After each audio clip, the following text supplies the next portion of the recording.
पसीने से तरबतर बदन, फटे हुए कपड़े और कंधों पर एक पुरानी बोरी का बोझ। ओडिशा की तपती सड़क पर जब जीतू मुंडा कदम आगे बढ़ रहे थे तो सड़क किनारे लोगों को लगा कि शायद कोई मजदूर अपनी मेहनत की कमाई लेकर जा रहा है। लेकिन उस बोरी के भीतर अनाज नहीं था, बल्कि 2 महीने पहले दफन की गई उसकी सगी बहन कालरा मुंडा का कंकाल था। बोरी से आती ये हड्डियों की खड़खड़ाहट आज हमारे समाज के पत्थर दिली पर एक जोरदार तमाचा थी। और गरीबी का वो आईना, वो सच शायद पहली बार में पैसे वाले यकीन ना करें। आप सोचिए उस भाई पर क्या गुजरी होगी जिसने अपनी बहन को कुछ महीने पहले दफनाया था और उसके बाद उसके शव को, मिट्टी को अपने हाथों से खुरचकर उसकी लाश को बाहर निकाला।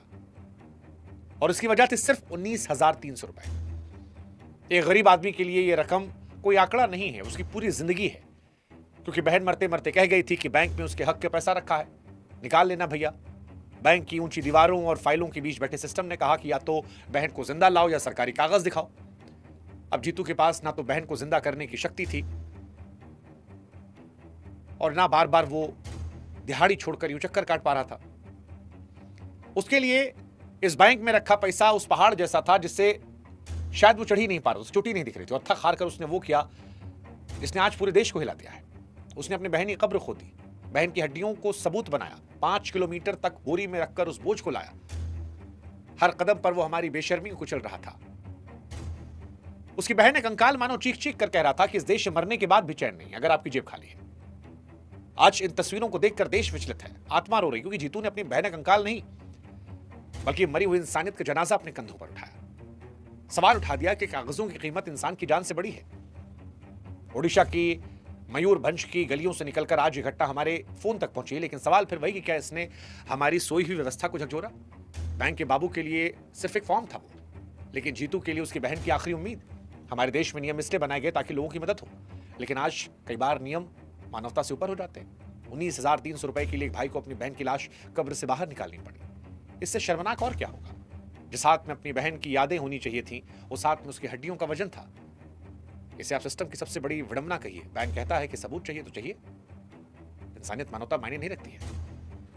जीतू ने अपनी बहन की लाश का वो हिस्सा जब मेज पर रखा होगा,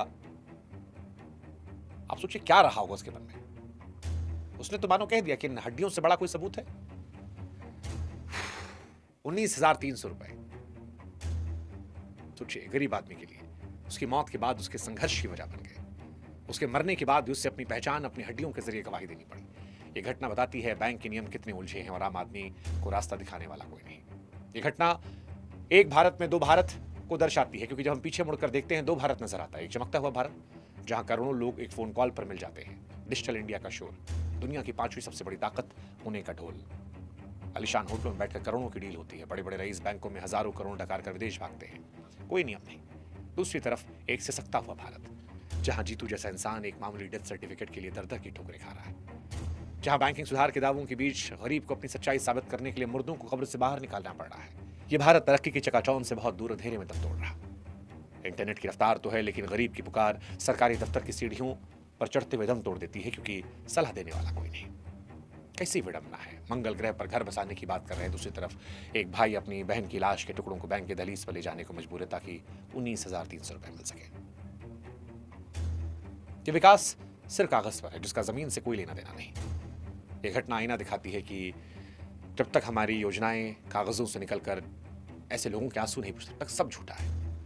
5 किलोमीटर के सफर ने पूरे देश के सिस्टम को एक्सपोज कर दिया। सड़क, बोरी, कंकाल हमसे सवाल पूछ रहा कि क्या जवाब है हमारे पास, या फिर हम एक मोबाइल खोलकर नया ऐप चलाकर सब कुछ भूल जाएंगे। ये कहानी केवल जीतू मुंडा की गरीबी की नहीं है, हमारी व्यवस्था को एक्सपोज करने वाली है, जहां इंसान की कीमत कागज तय करते उसकी मजबूरी नहीं। हम कहने को तो कहते हैं कानून सबके लिए बराबर, लेकिन क्या है? क्या किसी बड़े नेता या रईस को अपनी पहचान साबित करने के लिए अपनों की कब्र खोदनी पड़ती? गरीबी का सबसे डरावना चेहरा यही है कि आप से आपके अपनों का गम मनाने का हक छीन जाता है। जीतू को अपनी बहन की मौत का दुख मनाने का मौका नहीं मिला। उसने उस कंकाल को बैंक की मेज पर ले जाकर पटक दिया। इस सिस्टम ने जीतू को उस मोड़ पर लाकर खड़ा किया जहां उसके लिए उसकी मौत और जिंदगी का फर्क मिट गया। जिस भाई ने अपनी बहन को भारी मन से विदा किया था, उसे दोबारा कंधे पर उठाना पड़ा। ये कैसी तरक्की, ये कैसा समाज, ये कैसा सिस्टम, कैसा सिस्टम कि मरकर भी जिंदा होने का सबूत देना पड़ा है। सवाल ये कि क्या इस घटना को आज देखकर हम फिर भूल जाएंगे कि अगली बार फिर किसी को कब्र खोदना पड़ेगा। क्योंकि आज जब इस कहानी को हम आपको बता रहे हैं तो सोचना पड़ेगा कि जीतू मुंडा अकेला नहीं है। देश के हजारों गांवों में, हजारों बैंकों के बाहर हजारों जीतू आज भी कागजों की जंग लड़ रहे हैं। किसी की पेंशन रुकी, किसी का राशन कार्ड कटा है। सवाल यह है, अगली बार किसी जीतू को अपनी बेबसी साबित करने के लिए क्या फिर से कब्र खोदना पड़ेगा? क्या हमारे पास इतना समय नहीं कि सिस्टम को दोबारा इंसान बना सके? ये कहानी केवल जीतू मुंडा की गरीबी की नहीं है, यह हमारे समाज के उस अंधेपन की है जहां इंसान की कीमत उसके कागज तय करते हैं, उसकी मजबूरी नहीं। आज आत्मा रो रही है क्योंकि जीतू ने अपनी बहन का कंकाल नहीं, हमारी संवेदनाओं का जनाजा अपने कंधे पर उठाया है। जिस दिन इस बोझ को महसूस कर लेंगे, शायद तभी देश आगे बढ़ पाएगा। तब तक एक न्यू इंडिया है, एक ये इंडिया है। जी हाँ नाज़रीन, ये थी अब तक की मालूमात जो मैंने आपके साथ शेयर की है। वीडियो कैसी लगी अपनी राय का इज़हार कमेंट बॉक्स में ज़रूर करें। वीडियो को लाइक करें और चैनल को सब्सक्राइब करें। अगर आप इस तरह की इन्फॉर्मेटिव और इंटरेस्टिंग वीडियो देखना और सुनना पसंद करते हैं तो चैनल को सब्सक्राइब करना मत भूलिएगा। हाजिर होते हैं एक नई वीडियो नई अपडेट के साथ। नेक्स्ट वीडियो दीजिए इजाज़त। अल्लाह हाफिज़।